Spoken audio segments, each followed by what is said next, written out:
"You're just being dramatic again," my dad said, barely looking up from his phone as I clutched my stomach in agony. Amanda would never do something like that. My name is Sophie, and at 16, I was learning the hard way that having proof doesn't matter when nobody wants to see it. The burning in my throat had started minutes after eating the smoothie Amanda, my stepsister, had kindly made for me. "But Dad, something's wrong," I gasped, doubling over at our kitchen counter. "It tastes like chemicals."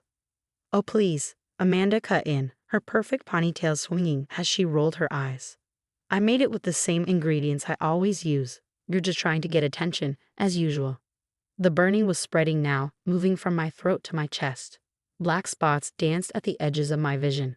Amanda watched me with an expression I'd seen too many times before, a mixture of satisfaction and carefully crafted concern. Ever since my dad married her mom Lisa 3 years ago, Amanda had been the perfect daughter. Straight A's, cheerleading captain, volunteer work at the local animal shelter. Nobody saw what happened when the adults weren't looking. Nobody wanted to believe that their golden girl could have a darker side. "Dad," I tried again, my voice barely a whisper now. "Please." "Sophie, enough," Lisa snapped, walking into the kitchen. "Amanda was kind enough to make you a healthy breakfast, and this is how you thank her? By accusing her of what? Poisoning you." The room was spinning. I grabbed the smoothie cup with trembling hands, but Lisa snatched it away. "I'll throw this out since you're being so ungrateful," she said, dumping the contents into the sink before I could stop her. There went my evidence. I stumbled toward the front door, knowing I needed help but not sure where to find it. My mom would have believed me, would have rushed me to the hospital in a heartbeat. But she passed away 4 years ago, leaving me with a dad who seemed to forget I existed once he found his new family. That's when I saw Mrs. Martinez through our front window, watering her roses next door. She'd been our neighbor for years, a retired ER nurse who'd often watched me after school before my mom died. "Where do you think you're going?" Lisa demanded as I lurched toward the door. "Probably to make up more stories to the neighbors," Amanda added sweetly. "You know how she likes to exaggerate, Mom." I made it to our front yard before my legs gave out. The last thing I heard was Mrs. Martinez shouting my name, her watering can clattering to the ground as she ran toward me. I woke up to the steady beep of hospital monitors and Mrs. Martinez's concerned face. "There you are, sweetheart," she said softly, squeezing my hand. "You gave us quite a scare." "The smoothie," I croaked, my throat feeling like I'd swallowed glass. "Amanda." I know Mrs. Martinez's expression hardened. "I saw her making it this morning through my kitchen window. Saw her adding something from a bottle she pulled from her pocket. I was about to come over and warn you, but you drank it so fast." Tears slid down my cheeks. Finally, someone had seen it. Someone believed me. "We've already run toxicology tests," a doctor said, stepping into the room. "The results are concerning. You had a significant amount of cleaning fluid in your system. If Mrs. Martinez hadn't gotten you here so quickly." He was interrupted by my dad bursting into the room, Lisa and Amanda right behind him.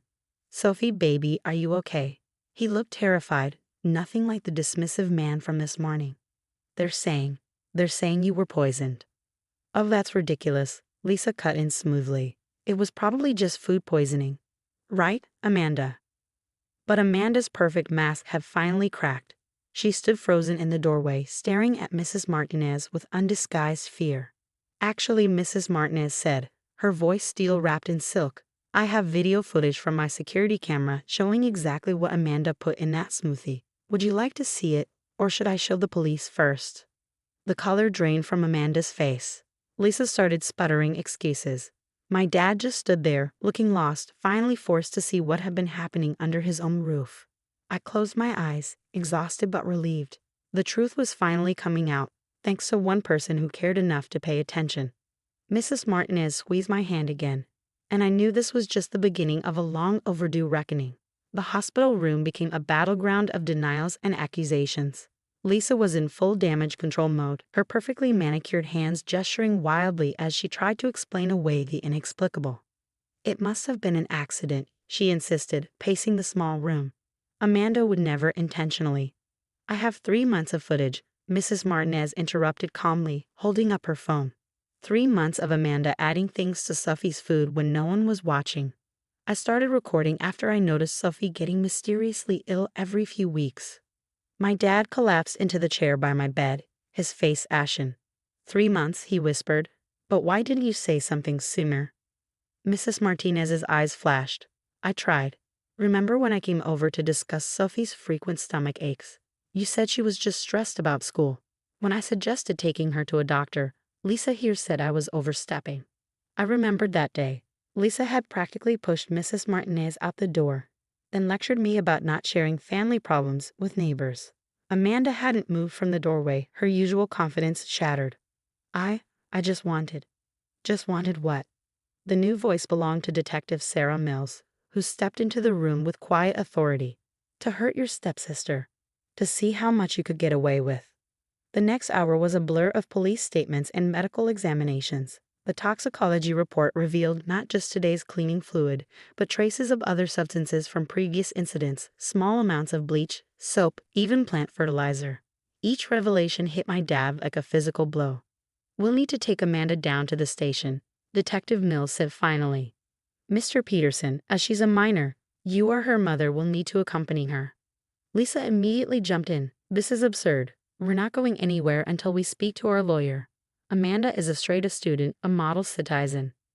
A model citizen who nearly killed her stepsister, Mrs. Martinez, cut in. The camera caught her smiling, Lisa. Smiling while she poured chemicals into that smoothie. I watched as Amanda's perfect mask finally crumbled completely. Tears streaked her makeup as she looked at her mother. You said nobody would believe her, she sobbed. You said Sophie was just like her mom, always making up stories for attention. The room went deadly quiet. All eyes turned to Lisa, who had gone very still. Amanda, she said sharply. Be quiet. But Amanda was beyond control now, years of carefully constructed perfection shattering. You told me to put her in her place. Said we had to show her she couldn't compete with us. That if she got sick enough, maybe she'd go live with her aunt and stop ruining our perfect family. My dad made a sound like he'd been punched. Lisa, you knew. Lisa's face contorted. She was ruining everything. Always moping about her dead mother, making you feel guilty, taking up space in our home. Amanda was supposed to just scare her a little, not. Detective Mills stepped forward. Mrs. Peterson, I'm going to need you to come with me as well. As they led Amanda and Lisa away, I caught a glimpse of my stepsister's face. For the first time, I saw her clearly, not the perfect daughter she pretended to be, but a girl so desperate for her mother's approval that she'd do anything, even poison her stepsister. My dad stayed behind, looking older than I'd ever seen him. Sophie, he started, his voice breaking.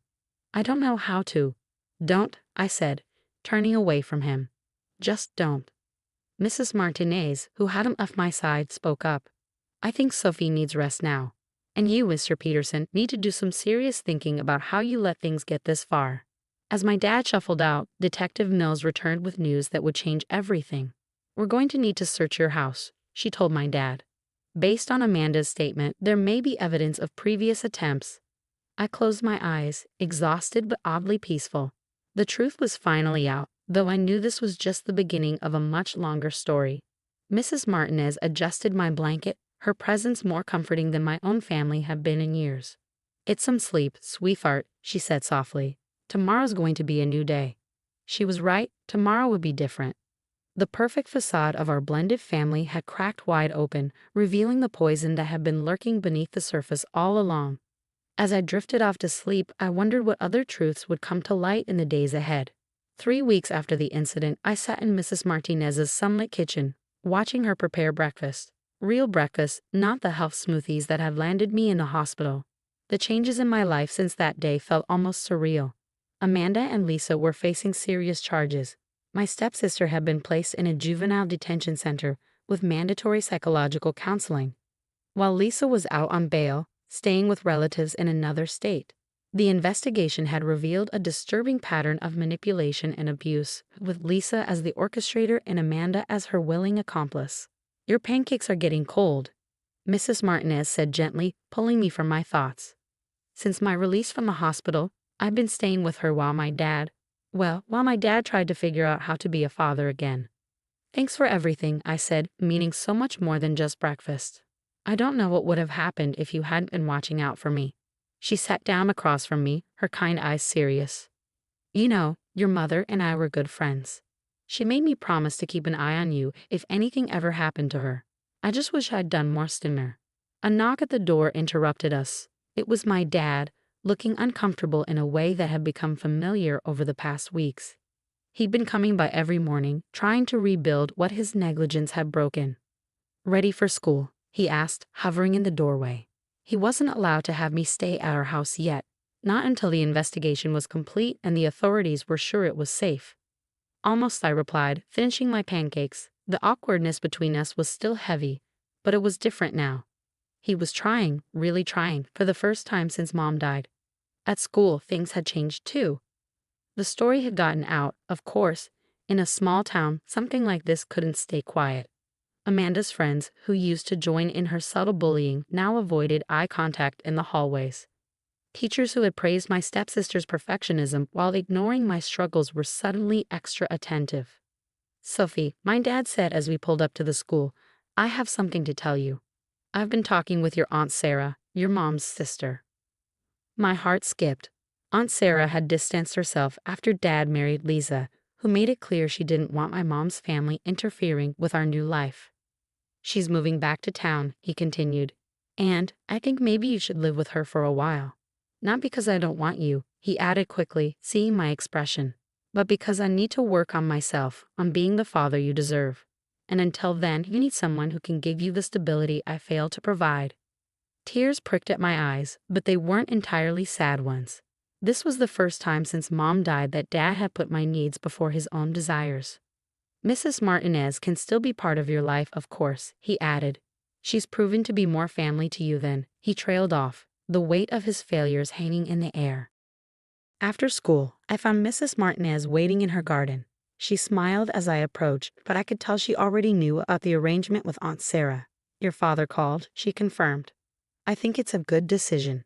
Sarah was always more like your mother, strong, protective, unwilling to look the other way when something's wrong."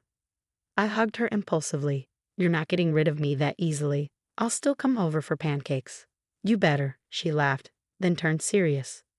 "You know, watching you these past weeks, seeing how you've handled everything, you're so much like your mother. She would be proud of you." That weekend, Aunt Sarah arrived with a moving truck and a determination to set things right. As we unpacked my things in her guest room, soon to be my room, she told me stories about Mom, stories Lisa had tried to make me forget. Dad came by to help, working alongside Aunt Sarah with an awkward but genuine effort to make amends. They even managed to share a laugh over an old photo they found of Mom, both acknowledging the void her loss had created and the different ways they tried to fill it. Mrs. Martinez brought over a housewarming dinner, and as we all sat around Aunt Sarah's dining table, I felt something I hadn't experienced in years: the warmth of being surrounded by people who truly cared about my well-being. The road ahead wouldn't be easy. There would still be court dates, therapy sessions, and moments of dealing with the trauma of what Amanda and Lisa had done. But for the first time since Mom died, I wasn't facing it alone. To new beginnings, Aunt Sarah proposed, raising her glass.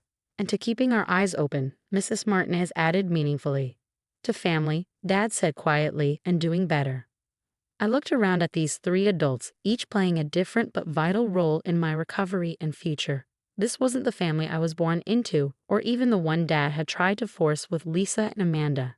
This was something better, a family built on truth, protection, and genuine love. To real family, I echoed and meant it with all my heart.